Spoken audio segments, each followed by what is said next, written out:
নমস্কার।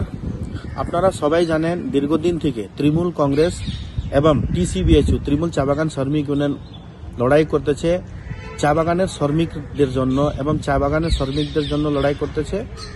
এটা আমরা প্রত্যেকটা বাগানে 24 এবং 25 তারিখ প্রত্যেকটা বাগানে আমরা গেট মিটিংও করেছি। 9 জানুয়ারি 2026 আমরা প্রভিডেন্ট ফান্ড অফিস ঘেরাও করব এবং আমি বারে বারে বলেছি পিএফ অফিস দালাল চক্র চলে এবং ডেট ক্লেমে পিএফ অফিস থেকে 2.5 লাখ টাকা যে স্যাংশন করা হয় এই টাকা কিছু দালালরা এখান থেকে খেয়ে নেয়।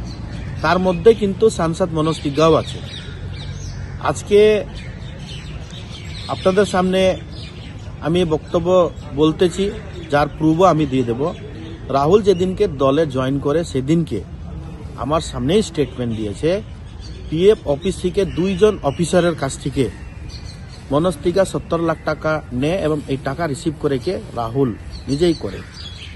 কিন্তু ভাগা বাটোয়ারা ভালো হয় নাই বলে মনোজ তিগা রাহুলকে বাড়ি থেকে বের করে দেয়।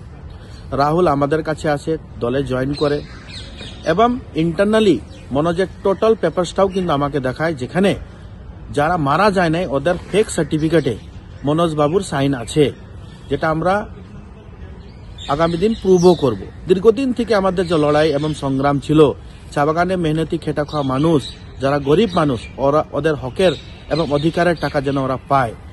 পিএফ অফিস দালাল চক্র চলে এবং পিএফ অফিসে যারা জনপ্রতিনিধি যদি এই কাজ করে তাহলে মানুষ যাবে কার কাছে?